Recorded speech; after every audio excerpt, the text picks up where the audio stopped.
Yun, so far, yung 8. hawak ngayon ng mga otoridad. Nasa Oo. linya natin si Director Magno. Director, magandang umaga. Si Joel Siweng po ito. Good morning po. Good morning, Sir Joel, and good morning, Weng. At Opo, magandang umaga po sa lahat ng taga-subaybay at taga-pakinig ninyo. salamat po sa pagtanggap nyo sa aming tawag. Sir, Director, si Engineer Dennis Abagon, yung nahuli po natin dito po sa Quezon City. Sa Quezon City, no, na sinasabing nandun po sa bahay po na isang politiko. Ano bang istorya sa likod nito? Kasi ang initial report na natanggap po namin, tumawag na raw ito para sumuko. Oo, pero eventually na-aresto. Eventually na Oo. aresto. Ano ba talagang kwento po rito, Attorney Magno? Ganun nga po ang kanyang nabanggit na siya po sana daw ay susuko na.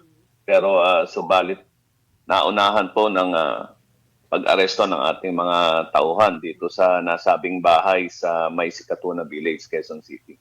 Hindi ba nasabihan ng NBI na susuko na siya? Nagkaroon po kasi ng siguro po yung mga unang pag-operate natin ay naging mabilis po ang pagtugon ng bawat isa dito sa nilabas na arrest warrant ng Sandigan Bayan. Sa ngayon po, meron pang 8 na at large, hindi po ba, Attorney Magno? Ano po ang effort ngayon ng NBI para sa kanilang pagdakip? Kasi 4 doon ay nasa labas po ng bansa. Katulad po ng nabanggit ni Secretary John Vic Remulla, mayroon na pong mga surrender killers, yung pong mga nasa ibang bansa. No? Katunayan, nabanggit po niya sa isang pahayag niya na ang tatlo ay nagpunta na po, nagpag-coordinate na po sa ating mga Philippine embassies kung saan po sila nandun na bansa. Paano pa magiging proseso noon, Attorney Magno? Kung halimbawa, nagpunta sila sa Philippine Embassy and nag-surrender doon, paano yung magiging process na kasunod para sila maibalik sa Pilipinas? Usually po, pwede rin naman po silang voluntaryong bumalik sa Pilipinas. No? At maaaring sila ay makipag-coordinate at sunduin na lang sa ating mga airports. Opo. At pwede rin naman po kung nanaisin nila, pwede rin po magpadala ang ating gobyerno ng mga law enforcers natin na pwedeng sumundo sa kanila. O parang both nasa for the interest ng magkabilang panig na sunduin sila kasi siyempre yung fear na baka may banta sa buhay, Attorney? Opo, hindi po natin naalis yung mga pangamba na ganyan. No? So, ang gobyerno naman po ay nakahanda sa kung ano man na nanaisin nilang pamamaraan dito sa kanilang pag-uwi.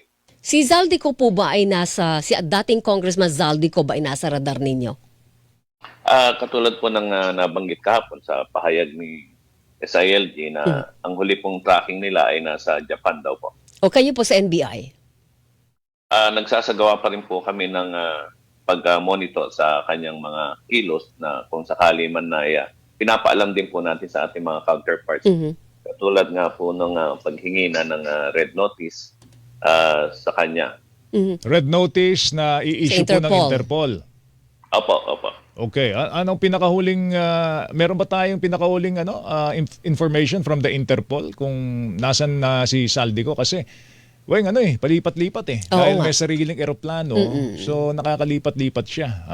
Ngayong may ganitong development at may warrant of arrest na po sa kanya, malamang maghahanap na rin po ng paraan yan para makalipat kung ito ay nasa Japan dun sa pinakahuling impormasyon na natanggap po ninyo. Ay posible po yun kasi hinihintay pa po natin. Nagsagawa po tayo ng request kahapon lamang at pinadala natin sa Interpol para po sa issuance ng red notice. Tungkol naman po doon kung may sa nabanggit nyo kanina kung nagpadala na po ba ng mga impormasyon ng ating mga counterparts sa aming Ghana po ay wala pa po kaming official na natatanggap. Pagka nasa Go ahead. pag nasa red notice po kayo ng Interpol, ano po ang pwedeng kaharapin? Practically ito po ay parang isang pagtulong ng isang host country o ating miyembro ng Interpol kung saan pwede po siyang arestuhin ng Interpol o ng host country at informahan tayo, pwede siyang isurrender sa atin at pwede rin po natin siyang sunduin. Okay, pero ano yun, dahil Interpol yan, masisigurado natin, Attorney Magno, na safe, secure si Zaldico na maiwi sa bansa kung maaresto man nila sa ibang bansa itong si Zaldico. Ganun po yan. Opo. At ganun din naman po sa ating bayan, no? Sa ating part.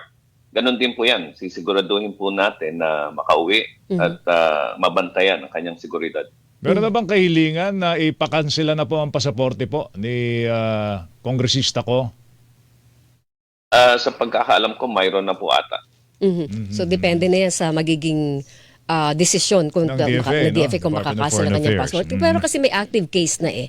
So pwede, may basis na May para basis to na, cancel his passport. Pero kahapon, ang alam natin, Joel, kasama po bang NBI na CIDG do sa pagpunta sa bahay ni Zaldico? Nagkaroon po ng koordinasyon ng NBI at ang ating kapulisan. Ayun nga po ang CIDG. At pumunta po sila at nagkita sila dito sa isang address dito sa Valle Verde. Opo. Kung saan inalaw naman po sila ng mga abogado, pakilalang abogado ni former Congressman Zaldico at naging maayos naman po ang pagpasok nila at pag-obserba at pag-check sa nasabing bahay. Tinanggap po doon yung warrant of arrest? Ayun po, opo. Tinanggap po yung warrant of arrest. And I understand nagkaroon kayo ng pagkakataon din na pumasok. Meron nakita mga vault sa loob ng bahay ni Zaldico? Vault, Tama po? maleta, mga kahon-kahon. Yun po yung report at nakita rin naman po doon sa isang sa mga news coverage na mayroon nga pong mga vault, maleta at katulad ng Nagkaroon po ba ng pagkakataon na buksan? Alamin yung laman ng mga vault at saka ng mga maleta na yon, Attorney Magno? Sa pagkakataon po ito, sa aking pagkakaalam ay hindi po pumayag ang mga counsel. Kasi wala pong dalang unless may search. warrant. At saka unless may warrant din para halugugin yung bahay, ano? Attorney Magno. Opo. Yes, sir. Yes, sir. Tama po, Sir Joel. Opo, kailangan may search warrant. Kaya lang, Attorney Magno, kung babalikan mo yun, yung possibility na natanggal na yung mga vault doon, ay nandun, hindi po ba?